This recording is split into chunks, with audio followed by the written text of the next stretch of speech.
I'm gonna go ahead and kick it off. As you know, the registries that were presented have a impressive array of data. Each of the registries have similarities, but actually also marked differences in how they're constructed. And all of these registries also over time, I think Kevin pointed it out, and Andreas certainly did, they need to be renewed over time because we deal with a disease where there's a huge attrition. So that gives us a great opportunity of reformulating these registries as they go forward into time. We asked the question at the PFF board, Kevin and I were there a couple days ago, what are the right questions we should be trying to address with registries? So think about that out in the audience. We have some of the brightest people in the IPF world sitting out in the audience. We'd love to hear what you think the right questions are, but I'll kick it off to the investigators here as to what they think the best questions for the future are to be addressed through registries. It's an easy question. Well, I think number one, we have to be bold, and we can't be afraid to ask novel questions and go beyond what we think we know. That's number one. I think sometimes we get very much on the blocking and tackling rather than taking a stab at something that can be transformative. I think the other thing, and I think everybody's mentioned this, especially during this presentation, is that we have to use the large volume of data that are in these registries to develop new endotypes and to understand things that aren't apparent to our human minds. And so I think this is a real challenge, and I think everybody pointed that out. Yeah, I think in addition to using the samples and repository data to understand the pathobiology, I think also it's an opportunity to understand the processes of care and how these, we care for patients. We all think, we can all write down, all 5 of us here, how we care for patients. We probably think we do the same thing, and we probably do it very differently. But looking across, countries across the globe, how we are caring for patients, and are there different patterns that affect outcomes? Because we don't know what the right, frequency of measuring PFTs. Is daily spirometry better than every 3 months, or does it lead down different pathways? So I think pathobiology is one aspect, but also processes of care is something I think we can get from the registries. If I can add 2 thoughts. I mean, out of the many goals that we are following, from my wish list, I think 2 really fantastic goals would be, at one time, to have a non-invasive test that tells you that this is a particular ILD subgroup linked to a certain prognosis. And the second ultimate goal for me would be, at some time, to stop these mouse experiments, because we have enough human material in the fridge. You just open the fridge, take out the samples that you need in order to assess the therapeutic potential of an asset that you're looking at. That would be my 2 wish goals. Challenge of going last is I have to think up something else. What I would say is I think, success for us is to no longer be treating IPF. We want to be preventing IPF.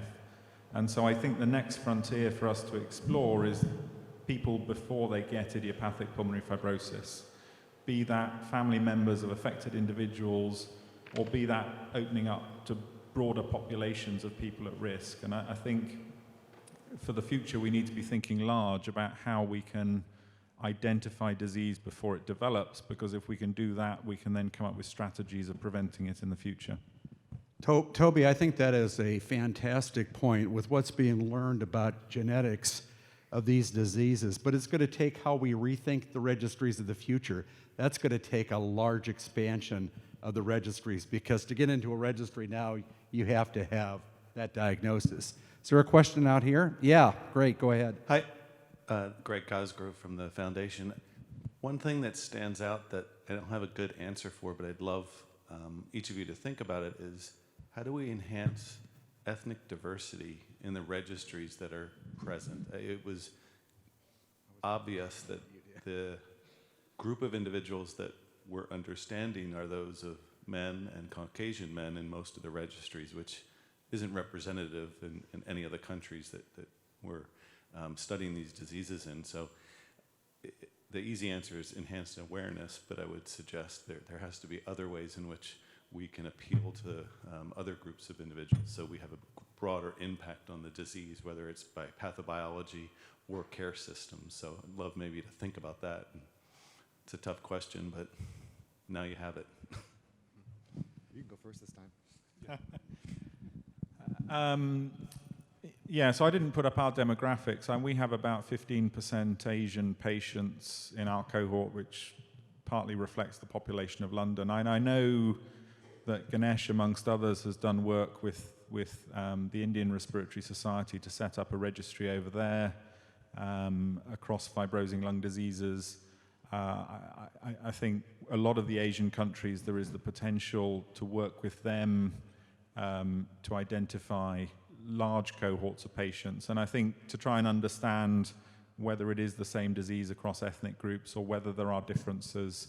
And of course, it feeds into the genetics. A lot of the genetic studies so far have focused purely on Caucasians because you need to try and keep as homogeneous a sample set as possible to discover the genetic abnormalities. And really, we owe it to our patients to expand on that. And as you say, look at different ethnic groups.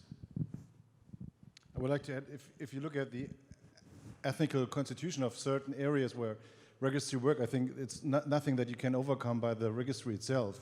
I think your request calls for a worldwide registry where patients are collected, provided they have given the correct informed consent, and where data can be shared in order to look for the genomics. That's what you're calling for. And I mean, Europe is much more diverse as the US with regard to national authorities and stuff like that. So we are, as you have been mentioning, Daniel, we are currently undergoing this kind of endeavor trying to set up a European meta-registry where all the existing European registries are included, provided it is possible by data safety and by informed consent. That's doable. It takes a lot of time because lumping together an FVC value from different registries, from different collections is quite a task. And a lot of those values we are looking at have yet not been annotated. So that is a giant effort. But ultimately, that's, I think, the only way to solve that question, to answer that question. Yeah, I think also trying to reach out beyond the centers that have enrolled subjects. There's a huge selection bias of people that are able to come to centers, get enrolled, but that's a vast minority of all the patients that are out there. So being able to create awareness, have the flexibility for people to enter data on their own, and obviously there's caveats and strengths and weaknesses of that, but it's possible to do electronic informed consent to capture data. It's possible to have services that can actually go out to patients' homes and draw blood and bring it back to centers for analysis. So I think, to increase the diversity is going to require going outside of the centers that have done what we've done so far. Yeah, and I think it's a great question and a great point. There are a lot of things we can learn by being more diverse, and if we look at commonalities between populations, either by race or by exposure or by other metrics, we probably will more closely get to fundamental truths about IPF. I think that some of this is also on us. We need to also advocate and insist on people who are funding registries that we need to be working in areas that are not comfortable, that are not the ones that enrolled clinical trials and that are part of our old familiar places that have tertiary referral bases. And that's going to take some risk on everybody's part. We have a question out here. Go ahead. Oh, yes. Hi. So this is David Sonner again, and if you were here this morning, you'll know that I'm a huge advocate of AI in this context. But a question for you. Obviously, we have at our disposal extremely powerful deep learning algorithms.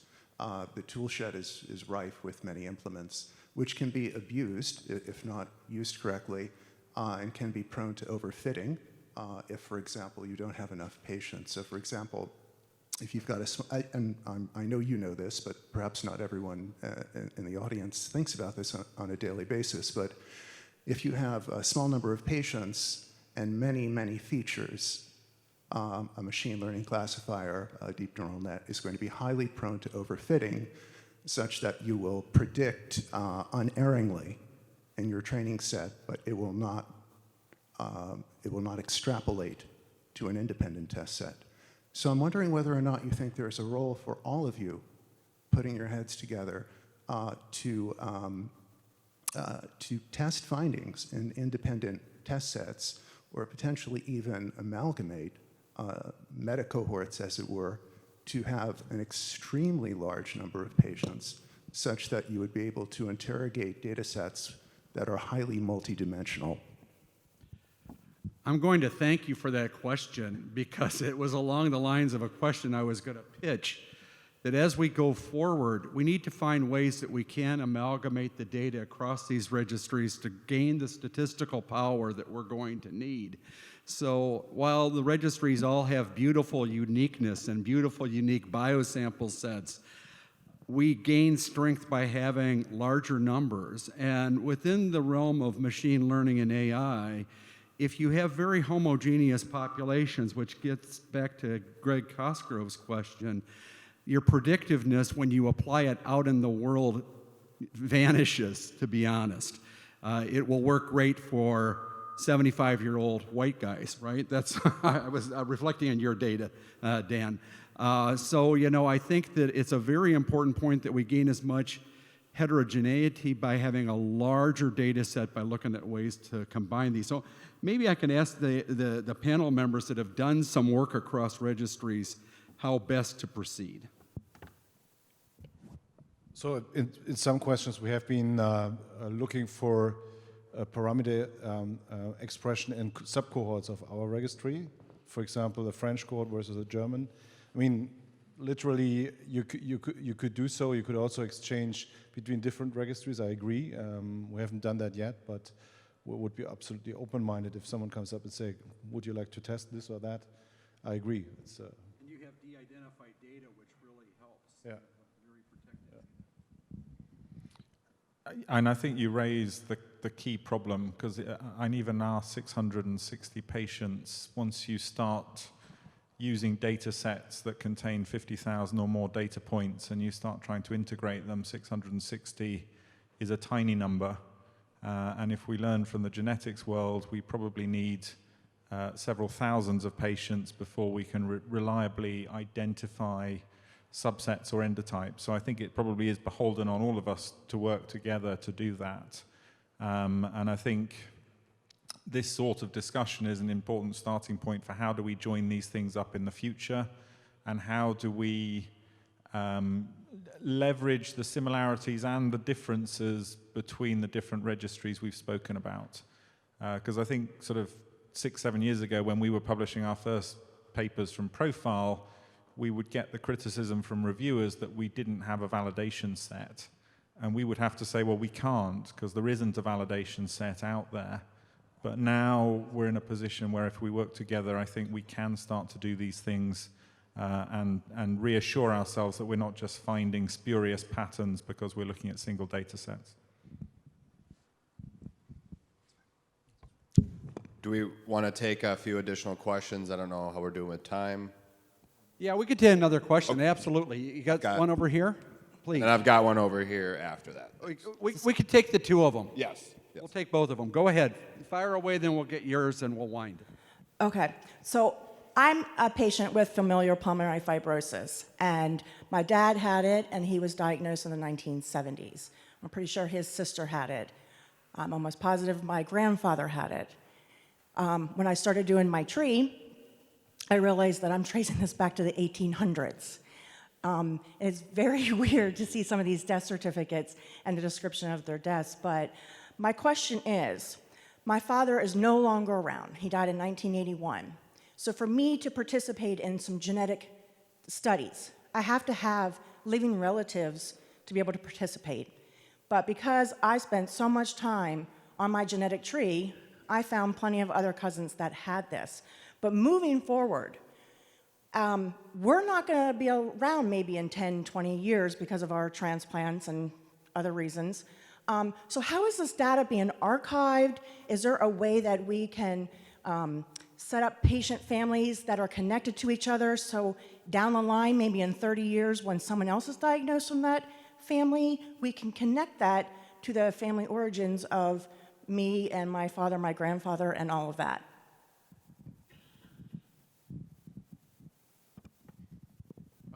It's a good question. I do think that there are a number of investigators who are working on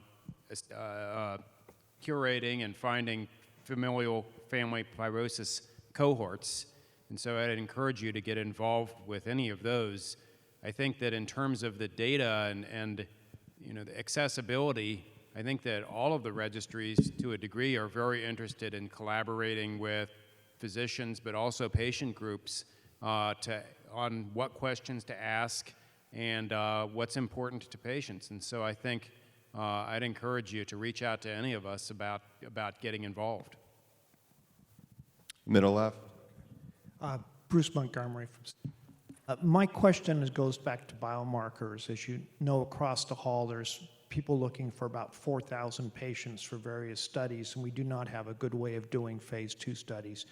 Does any member of the panel believe there's a biomarker ready to measure efficacy in a small phase 2 trial?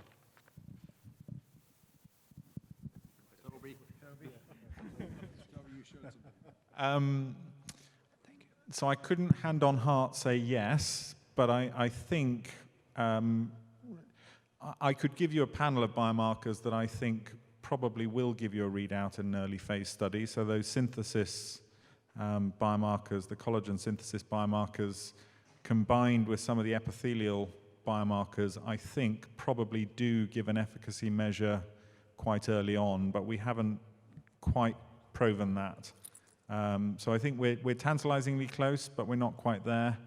I also think the other challenge is that whilst we're getting closer to being able to look at treatment response for a population of individuals, we're still not anywhere close to having a biomarker that tells me that this one individual in front of me has responded to treatment. And that's a real shortfall when it comes to developing small adaptive studies.